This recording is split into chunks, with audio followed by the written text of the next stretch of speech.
안녕하세요. 밤이 참 깊었군요. 오늘 하루도 고단하셨지요. 자, 이리 가까이 앉아보세요.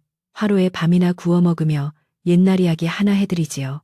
옛날 옛적, 호랑이가 담배 피우던 그 시절보다 조금 더 뒤, 저기 강원도 산골짜기 어느 마을에 있었던 일입니다. 눈이 펑펑 쏟아지는 날이면 생각나는 참으로 기이하고도 가슴 저릿한 이야기랍니다. 마을 어귀 기와가 으리으리한 최부자 댁에는 소보다 더 일을 많이 한다는 머슴이 하나 있었습니다. 이름은 덕칠이었으나 사람들은 그를 곰바보라 불렀지요. 곰처럼 미련하고 둔하다는 뜻이었습니다. 얼근 자국이 가득한 거친 얼굴에 말이라도 걸라치면 입만 벙긋거리며 제대로 대답조차 못하니 마을 아이들조차 그를 보고 손가락질하며 놀려대기 일쑤였습니다. 하지만 덕칠의 눈망울만큼은 깊은 산속 옹달샘처럼 맑고 깊었다는 걸 아는 이는 아무도 없었지요. 뼈가 시리도록 추운 겨울이었습니다. 최 부자댁 안방에서는 뜨끈한 아랫목에 지지는 소리가 들려왔지만 덕칠이 머무는 외양간 옆쪽 방은 바람이 숭숭 들어와 바깥이나 다름없었습니다. 지프로 엮은 멍석 한 장이 이불의 전부였고 꽁꽁 얼어터진 손발은 붉은 무처럼 부어올라 있었습니다. 그래도 덕칠은 불평 한마디 없었습니다. 그저 묵묵히 소여물을 썰고 마당을 쓸고 산더미 같은 장작을 패며 하루를 보냈습니다. 어느 날 저녁이었습니다. 배가 등가죽에 붙을 지경이던 덕칠은 부엌에서 내어준 개밥 같은 찬밥 덩어리를 급히 받아들다 그만 손이 미끄러지고 말았습니다. 쨍그랑 하는 소리가 고요한 마당을 갈랐습니다. 그 소리에 안방문이 벌컥 열리더니 심술이 덕지덕지 붙은 최부자가 뛰쳐나왔습니다. 이 밥만 축내는 곰 같은 놈이 귀한 그릇을 깬다며 최부자의 몽둥이가 덕칠의 등짝으로 사정없이 날아들었습니다. 둔탁한 소리가 울려 퍼졌지만 덕칠은 비명 한 번 지르지 않았습니다. 그저 몸을 웅크린 채 소나기처럼 쏟아지는 매질을 온몸으로 받아낼 뿐이었습니다. 지나가던 마을 사람들은 혀를 차면서도 누구 하나 말리는 이가 없었습니다. 저놈은 맞아도 싼 놈이라거나 가죽이 두꺼워 아프지도 않을 것이라며 비웃음 섞인 수군거림만 남기고 사라졌습니다. 덕칠은 그 차가운 시선들이 매질보다 더 아팠습니다. 밤이 깊어 사위가 조용해지자 멍투성이가 된 덕칠은 절뚝거리며 외양간 구석으로 돌아왔습니다. 배도 고프고 몸도 욱신거렸지만 그는 품속 깊은 곳에서 무언가를 꺼냈습니다. 그것은 낮에 산에서 주워온 옹이 박힌 나무 토막과 무딘 조각칼이었습니다. 투박한 손이 나무를 어루만지자 거칠었던 덕칠의 눈빛이 달라졌습니다. 마치 세상에 오직 그와 나무만 존재하는 듯 했습니다. 사각거리는 소리가 어둠 속에서 조용히 울려 퍼졌습니다. 거친 나무 껍질이 벗겨지고 속살이 드러나자 신기하게도 나무 토막은 점차 사람의 얼굴을 닮아갔습니다. 그것은 찡그린 채 소리 없이 울고 있는 얼굴이었습니다. 바로 덕칠 자신의 마음이었습니다. 말로 하지 못한 슬픔을 나무에 새겨 넣으며 덕칠은 짐승처럼 웅크린 채 차가운 겨울밤을 홀로 견뎌내고 있었습니다. 며칠 뒤 하늘빛이 심상치 않게 변하더니 기어이 사단이 났습니다. 한겨울에 때 아닌 비가 눈과 섞여 쏟아지기 시작한 것입니다. 억수같이 퍼붓는 진눈깨비는 순식간에 온 세상을 질척이는 흙탕물 바다로 만들었습니다. 매서운 바람이 산허리를 휘감고 계곡물은 성난용처럼 으르렁거하며 불어났습니다. 사람들은 문을 걸어 잠그고 이불 속에서 덜덜 떨었지만 최부자의 탐욕은 이깟 날씨쯤은 아랑곳하지 않았습니다. 그는 불어난 물에 떠내려오는 택감이 아깝다며 덕칠을 밖으로 내몰았습니다. 물에 빠져 죽기 딱 좋은 날씨였지만 덕칠은 군말 없이 지게를 지고 냇가로 향했습니다. 거센 물살이 검붉은 흙탕물을 일으키며 굉음을 내고 있었습니다. 덕칠은 미끄러운 바위 틈에 위태롭게 서서 떠내려오는 통나무들을 건져 올렸습니다. 손발은 이미 감각이 없어진 지 오래였고 얼굴을 때리는 진눈깨비는 마치 바늘로 찌르는 듯 했습니다. 그때였습니다. 거친 물살 사이로 하얀 무명천 같은 것이 둥둥 떠내려오는 것이 보였습니다. 처음에는 큰 나무 토막에 걸린 천조각인가 싶었으나 자세히 보니 사람의 형상이었습니다. 검은 머리카락이 물풀처럼 헝클어져 물살에 이리저리 휩쓸리고 있었습니다. 마을에서 쫓겨났다는 소문이 무성하던 서씨 부인이었습니다. 남편을 잡아먹은 여자라는 억울한 누명을 쓰고 시댁에서 쫓겨나 갈 곳 없이 떠돌던 그녀가 삶의 끈을 놓으려 했는지 아니면 실족했는지 물귀신 같은 강물에 휘말려 있었던 것입니다. 덕칠은 앞뒤 잴 겨를도 없이 지게를 벗어던지고 물속으로 뛰어들었습니다. 얼음장 같은 냉기가 심장을 옥죄어 왔고 거센 물살이 그의 거대한 몸뚱이를 집어삼킬 듯 덤벼들었습니다. 하지만 덕칠은 곰이라는 별명답게 우직한 힘으로 물살을 가르고 나아갔습니다. 허우적거리는 서씨의 팔을 낚아채 끌어안았을 때 그녀는 이미 정신을 잃어가고 있었습니다. 덕칠은 젖먹던 힘을 다해 기뉴스로 헤엄쳐 나왔습니다. 물 밖으로 나온 두 사람은 흠뻑 젖은 생쥐꼴이었습니다. 서씨는 창백한 얼굴로 숨만 간신히 몰아쉬고 있었습니다. 덕칠은 난감했습니다.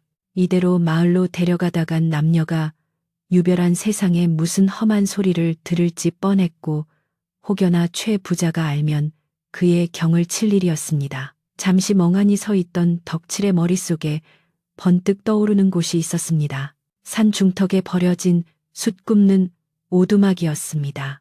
예전에 택감을 구하러 다니다 봐둔 곳인데 낡았지만 비바람은 피할 수 있는 곳이었습니다. 덕칠은 서씨를 쌀자루처럼 둘러엎고 산길을 오르기 시작했습니다. 진눈깨비는 여전히 사납게 몰아쳤지만 덕칠의 등은 바위처럼 든든했습니다. 오두막에 도착한 덕칠은 서둘러 마른 짚을 모아 바닥에 깔고 품속에 고이 간직했던 부싯돌을 꺼내 불을 피웠습니다. 다행히 구석에 묵은 장작들이 남아있어 금세 따스한 온기가 좁은 오두막을 채웠습니다. 타닥타닥 타오르는 불꽃 소리와 함께 오두막 안은 묘한 평온함이 감돌았습니다. 덕칠은 젖은 겉옷을 벗어 불가에 말리고 서씨가 춥지 않도록 자신의 다해진 속옷을 덮어주었습니다. 그러고는 쭈그려 앉아 그녀가 깨어나기만을 기다렸습니다. 한참 뒤 서씨가 가늘게 신음하며 눈을 떴습니다. 낯선 천장, 타오르는 불빛, 그리고 구석에 웅크리고 앉아 나무를 깎고 있는 거구의 사내. 서씨는 처음에 소스라치게 놀라 몸을 일으키려 했으나 이내 그 사내가 마을의 바보 덕칠임을 알아보고 안도와 의아함이 교차하는 표정을 지었습니다. 덕칠은 그녀가 깨어난 것을 알고는 해벌쭉 웃으며 깎고 있던 나무 토막을 슬그머니 내밀었습니다. 그것은 투박하지만 묘하게 따뜻한 느낌을 주는 작은 새 조각이었습니다. 말 한마디 건넬 줄 모르는 바보가 건넨 서툰 위로였습니다.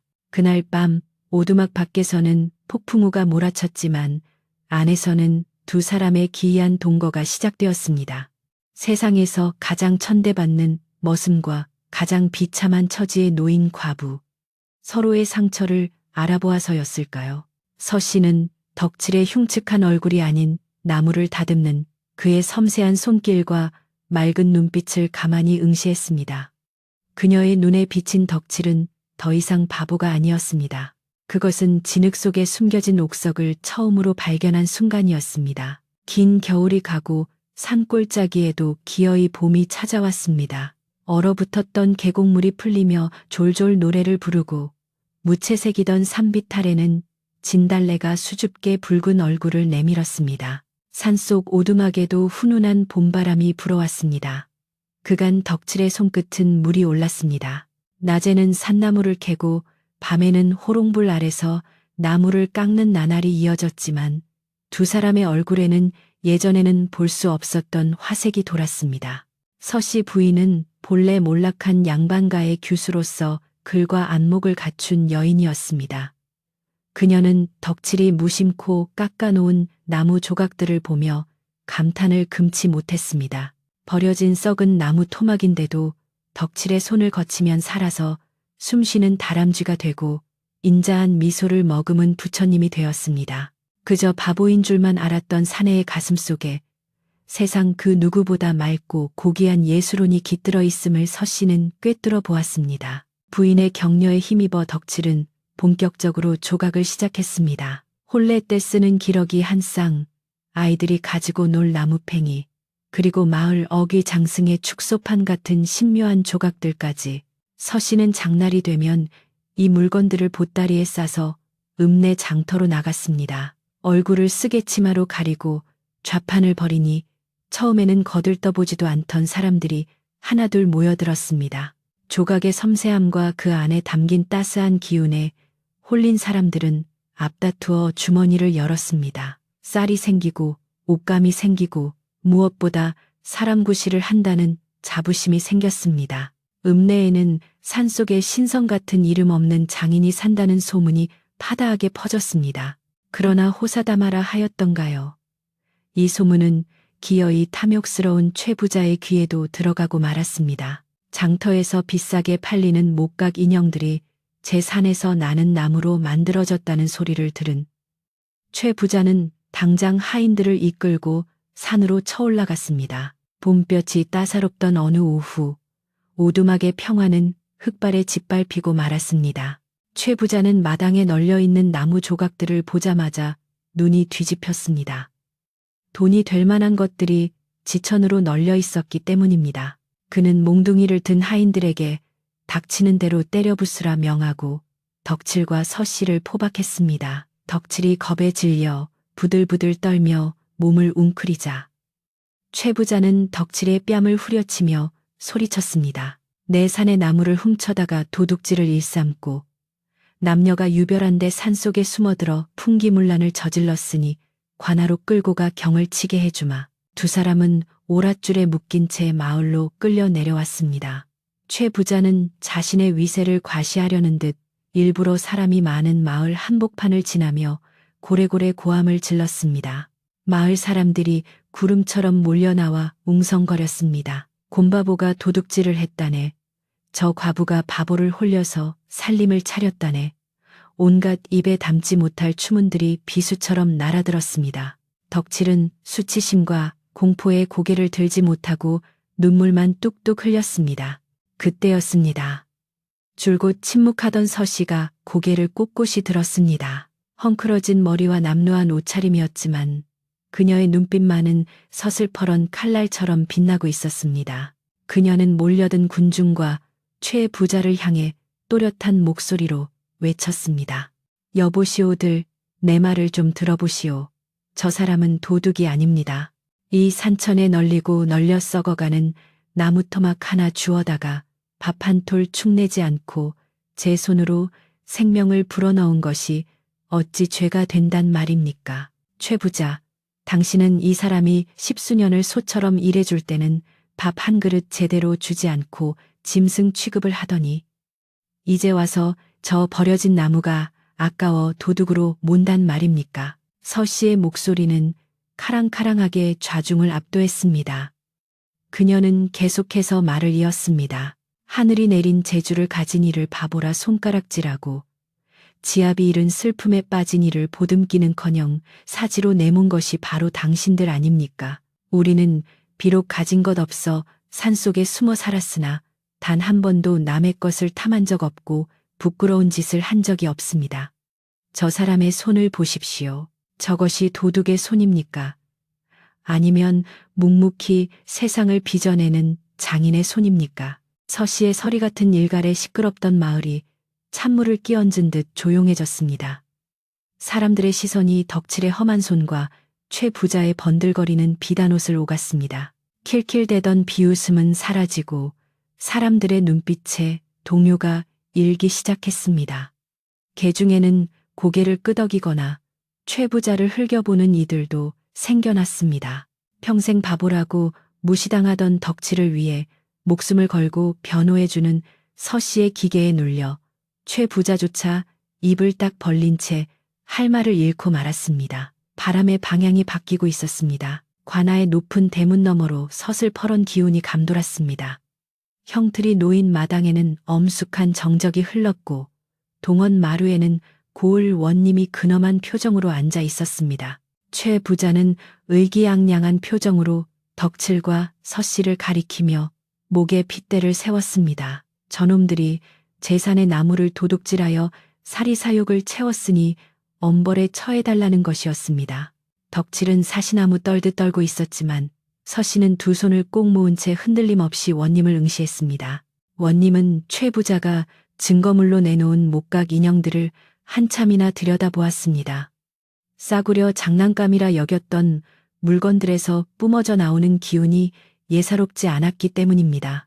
투박한 나무 질감 속에 살아있는 듯한 표정과 따스한 온기가 배어 있었습니다. 원님은 고개를 들어 최 부자를 향해 조용히 물었습니다. 자네는 이 물건들이 정녕 저 미천한 종놈의 손에서 나왔다고 믿지 못하겠다는 것인가? 최 부자는 코웃음을 치며 대답했습니다. 저놈은 난 놓고 기억자도 모르는 천치입니다. 필시 어디서 훔쳤거나 솜씨 좋은 도망자를 숨겨주고 얻은 것일 겁니다. 원님은 잠시 생각에 잠기더니 나졸에게 명하여 나무 토막 하나와 조각칼을 가져오게 했습니다. 그리고는 덕칠에게 던져주며 말했습니다. 네가 정말 이 물건들을 만들었다면 지금 내 눈앞에서 증명해보거라. 만약 네가 만든 것이 아니라면 너는 물론이요. 너를 두둔한 저 여인까지 엄벌을 면치 못할 것이다. 덕칠은 덜덜 떨리는 손으로 칼을 집어들었습니다. 수많은 사람들의 시선이 그에게 꽂혔습니다. 숨막히는 긴장감이 감돌았습니다. 하지만 덕칠의 손에 익숙한 칼자루가 쥐어지자 기적이 일어났습니다. 공포로 흐려졌던 눈빛이 차분하게 가라앉더니 이내 깊은 몰입의 경지로 빠져들었습니다. 사각, 사각, 적막한 관아의 나무 깎는 소리만이 청아하게 울려 퍼졌습니다. 덕칠의 손은 춤을 추듯 유려하게 움직였고 거친 나무 껍질은 눈꽃처럼 바닥으로 흩날렸습니다. 그것은 더 이상 바보의 손놀림이 아니었습니다. 신이 들린 장인의 춤사위였습니다. 시간이 얼마나 흘렀을까요? 덕칠이 마침내 칼을 내려놓고 투박한 손으로 이마에 땀을 닦았습니다. 그가 완성한 것은 여인의 형상이었습니다. 아이를 품에 안고 인자하게 웃고 있는 어머니의 모습.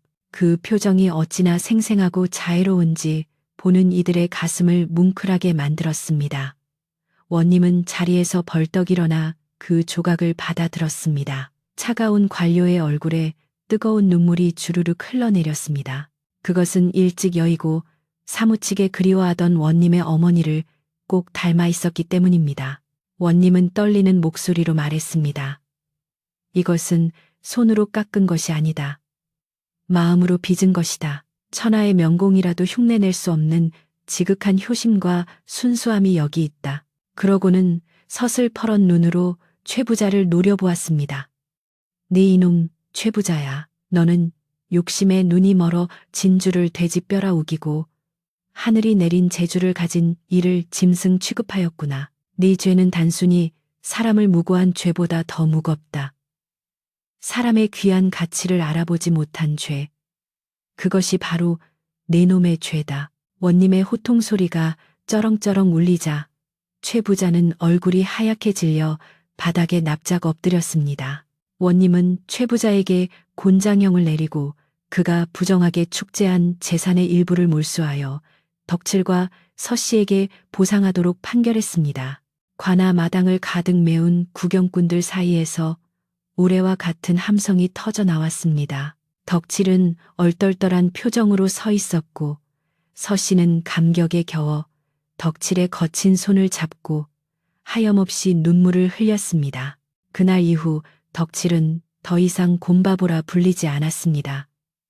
사람들은 그를 나무 신선이라 하여 목신이라 불렀습니다.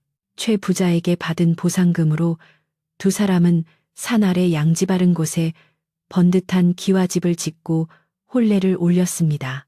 덕칠이 만든 가구와 조각품은 한양까지 소문이 나서 돈 보따리를 싸들고 찾아오는 손님들이 문전성시를 이루었습니다. 하지만 덕칠은 예나 지금이나 변함없이 아침이면서 시가 지어준 따뜻한 밥을 먹고 마루에 앉아 나무를 깎았습니다. 세월이 흘러 두 사람 사이에는 토끼 같은 자식들이 태어났습니다. 아이들이 마당에서 뛰어놀고 덕질에 망치질 소리가 장단을 맞추는 집, 그곳에는 언제나 웃음소리가 끊이지 않았습니다. 세상 사람들이 손가락질하던 바보와 과부는 서로의 모자람을 채워주며 그 누구보다 온전하고 아름다운 삶을 꽃피웠습니다. 눈보라치던 그 겨울날, 차가운 물속에서 잡은 두 손은 평생 놓지 않는 인연의 끈이 되었던 것입니다. 자, 이야기는 여기서 끝이 납니다. 창밖을 보니 어느새 눈이 그치고 동이 터오는군요. 겉모습만 보고 사람을 판단하지 말라는 옛 어른들의 말씀이 틀린 게 하나 없지요. 투박한 돌멩이 속에 옥이 들어있을지 누가 알겠습니까? 여러분 곁에 있는 누군가도 자세히 들여다보면 보석처럼 빛나는 사람일지 모릅니다. 긴 밤 이야기 들어주느라 고생 많았습니다. 이제 그만 푹 주무시구려.